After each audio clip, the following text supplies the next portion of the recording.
Let me take you to a moment many of us who have been in sales have experienced at one time or another.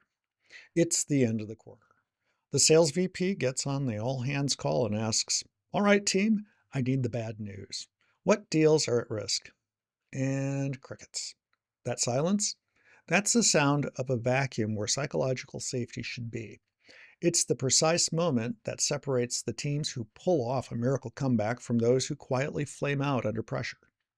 So, what is the invisible architecture that allows one team to openly identify and solve its problems, while another plays a game of chicken with reality until it's just too late? The good news is, this isn't some unsolvable mystery of human nature. It's a design flaw in the system of sales organization. And today, we're going to debug it. The secret to unlocking elite sales performance isn't a new comp plan or a better CRM.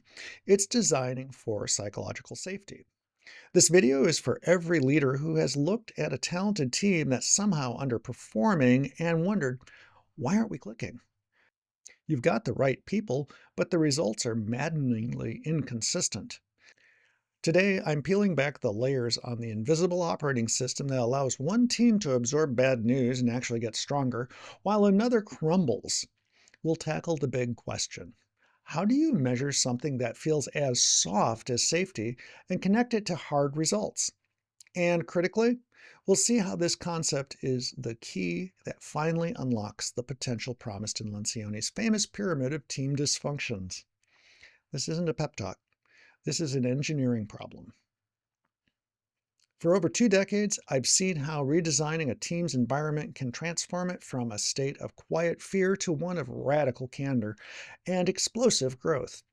By the end of this video, you will have a clear blueprint to diagnose your team's current level of psychological safety and a set of actionable steps to begin building a truly fearless, high-performance sales organization. Welcome to Norton Design Lab. I'm Brad Norton. With over 20 years in designing incentive strategies and boosting Salesforce effectiveness through evidence-based management, I'm here to investigate how companies truly transform their sales outcomes. Today, we're tackling psychological safety, the secret weapon to elite sales teams. And let's be clear, this is not just another corporate discussion about being nice. This is about engineering a culture that can learn and adapt faster than the market. So let me ask you, what if the biggest threat to your forecast isn't your competitor's new product, but the deafening silence in your own team meetings? We're going to dive deep into this by exploring a real-world composite case study. We'll ground ourselves in the foundational principles from brilliant minds like Amy Edmondson, Patrick Lencioni, and Daniel Coyle. We'll give you actionable steps that will challenge your current assumptions. The Norton Design Lab videos reflect my personal views, not those of my current or former employers. The case study is a composite of multiple examples. Individual results will vary. Let's dive in. Let's be honest about what a low safety environment actually looks like in a sales organization. It's not always dramatic. It's the subtle stuff. It's the constant low-level anxiety that leads to high rep turnover. It's the watermelon status report in your CRM. Everything looks green on the outside until the end of the quarter when it's suddenly, shockingly red. It's the deal autopsy that quickly turns into a witch hunt where the goal isn't to learn but to assign blame. These aren't just individual issues or personality clashes. They are symptoms of a critical design flaw in your sales team's operating system. A silent pipeline review isn't just a boring meeting, it's a bug in your information sharing protocol. It's an error message telling you that your team's architecture cannot handle the truth. This is precisely the universe that Harvard professor Amy Edmondson explores in her foundational book, The Fearless Organization. Her research makes it painfully clear that in today's knowledge economy, the winning organizations are the ones that can learn the fastest, and a team that is afraid to speak up cannot learn.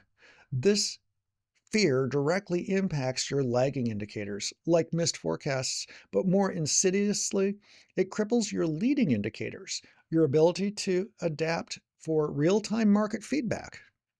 A sales team without psychological safety is like having the world's most powerful AI server, but you've connected it to the internet with a 14.4K dial-up modem.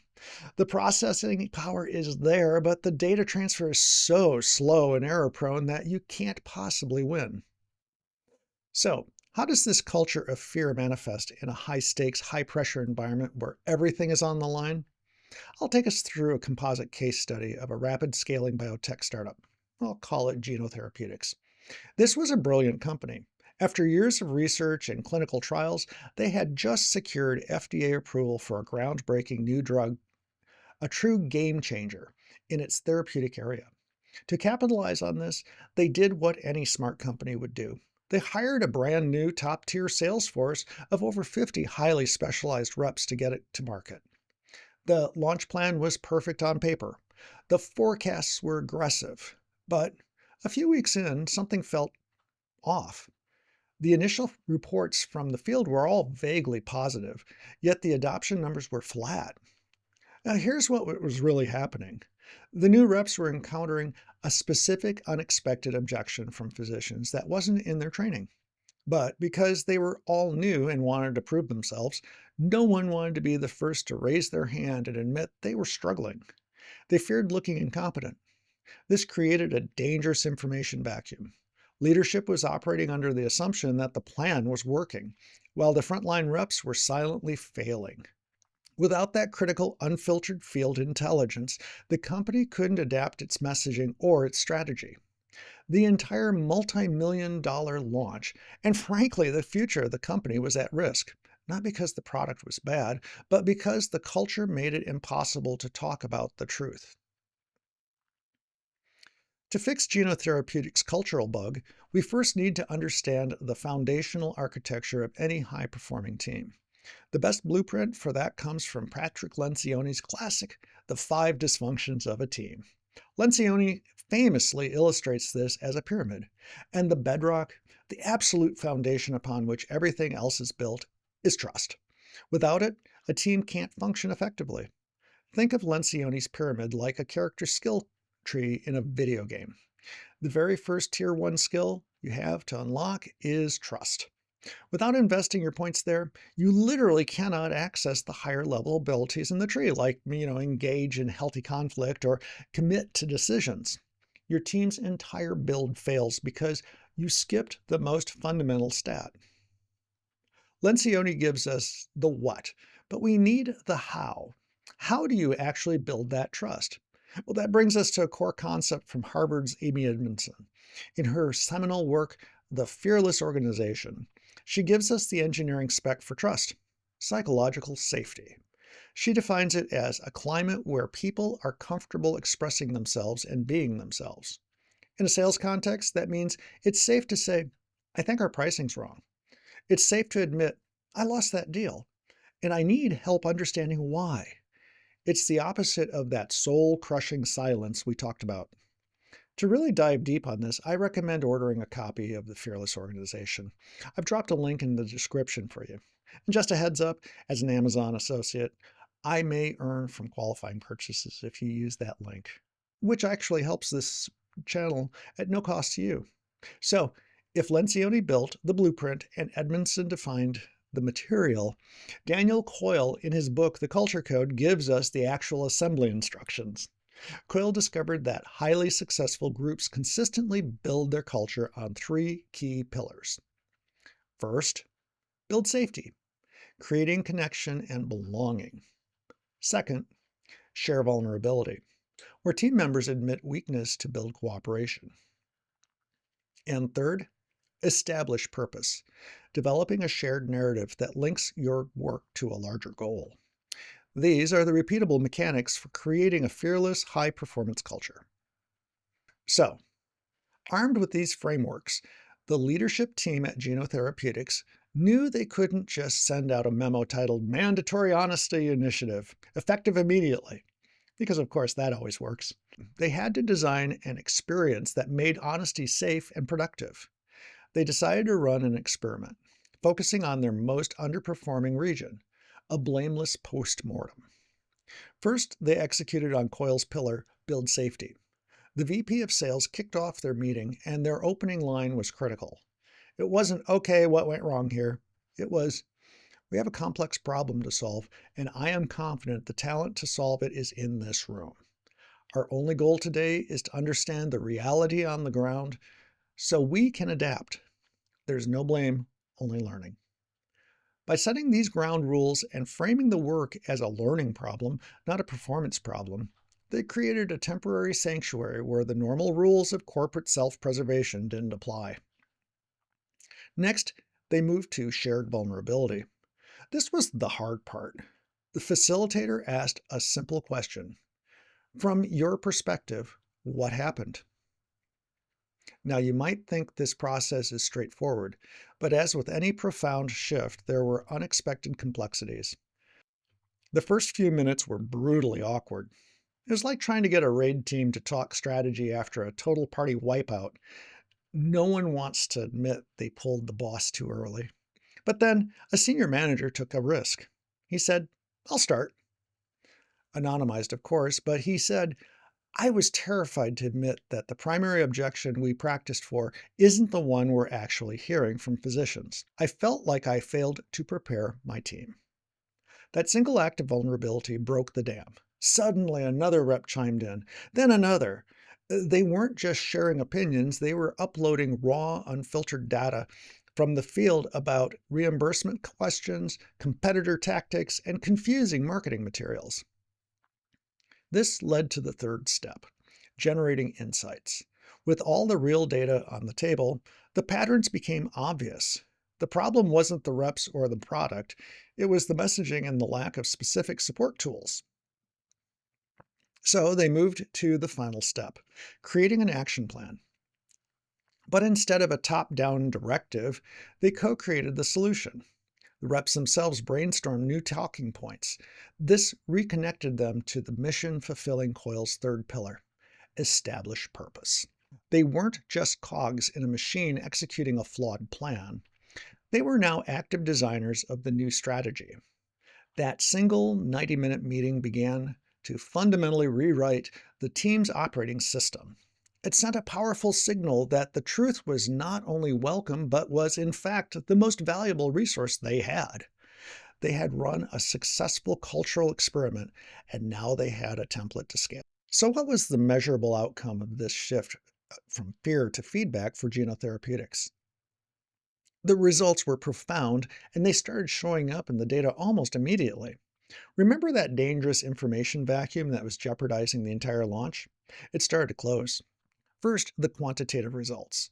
Because reps were now reporting stalled deals and real-world objections as they happened, the team's forecast accuracy improved by over 40% within just 2 quarters.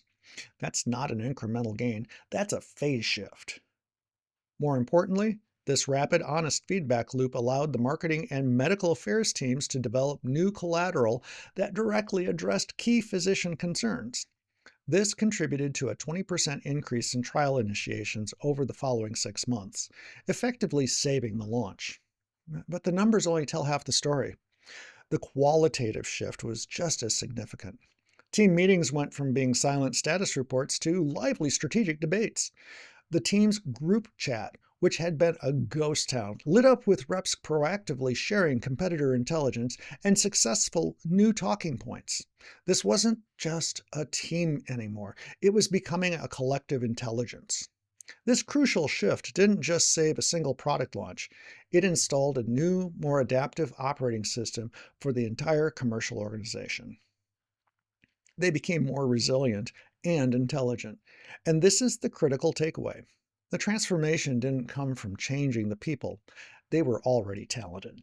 It came from fundamentally redesigning the system of interaction to make it safe for that talent to be fully unleashed. Now you might be thinking, this is great for a nimble biotech startup, but how does this apply to my established 500-person sales force in a deeply ingrained culture? It's a great question, because you can't just flip a switch on a system that's been running for years. The single most critical success factor is leadership consistency. This isn't a Q3 initiative. It's a permanent upgrade to your leadership operating system. Your team will not believe it's safe until they see you, the leader, consistently model vulnerability and respond productively to bad news, especially when you're under pressure. They are stress testing your commitment every single day. How do you adapt this to your team? If you're leading that large organization, don't try to boil the ocean. Start with a single team or a region as a pilot program. Run the experiment, document the results, and create a success story that pulls the rest of the organization forward. If you're a manager in the middle of the org chart, your job is to create a bubble of psychological safety on your own team. You can control the climate of your own meetings and your one-on-ones, creating a high-performance sanctuary even within a flawed larger system. But be warned, it's incredibly easy to stumble on the most common misinterpretation. Many leaders mistake psychological safety for just being nice or avoiding conflict. Oh, that's a trap. This isn't about eliminating tough conversations about performance. In fact, it's the exact opposite. A psychologically safe environment is the only place where you can have truly candid conversations about what's not working, both with individuals and with the team, without triggering a defensive response. It's the prerequisite for radical candor. And this is the hard part. It's a cultural change that requires the patience of a saint and the consistency of a Roomba bumping into the same chair leg every day. This isn't a software patch you can deploy overnight with a vaguely threatening go-live date. So today, we saw how redesigning a team's culture to build psychological safety helped a biotech startup turn a failing launch into a success by focusing on trust, vulnerability, and purpose. It's a powerful testament to the idea how a team feels is a direct predictor of how it performs. It's not soft stuff. It's the very foundation of an adaptive, intelligent organization. If you're looking to unlock your own team's potential, I encourage you to assess your current environment. To help, I've created a resource based on Amy Edmondson's work. Download our psychological safety conversation starter from the link in the description to open up a more meaningful dialogue with your team this week. If you enjoyed today's deep dive, I encourage you to subscribe for more insights on transforming your sales organization. Click the bell so you don't miss our next video, and please share this with a colleague who is navigating these exact challenges. You can also connect with me on LinkedIn. I'd love to hear your thoughts. Finally, I want to hear from you. What is the biggest barrier to open and honest communications on your team? Let me know in the comments below. I read all of them, and your insights help shape the future content of this channel. To make this real, here are 3 things you can do first thing Monday morning to start applying these ideas. First, the simple listening tour. In your next one-on-one, ask your team member this one question. What's one thing that's making it harder than it should be to do your job? And then just listen. A long period of silence might happen. Don't solve, just listen. Second, rewire your response. The next time someone brings you bad news, your first verbal response must be, "Thank you for bringing this to my attention." This single habit can change your entire team's willingness to share difficult truths. Third, model the behavior. In your next team meeting, be the first to share a small professional mistake you made recently, and most importantly, what you'd learned from it. Vulnerability is contagious, but it has to start with you. Try these out and then come back and post your results or biggest learnings in the comments below. I'll be looking out for them, and I'll create a follow-up video addressing the most insightful experiences. Thanks so much for watching. Keep innovating, stay curious, keep growing, and I'll see you in the next one.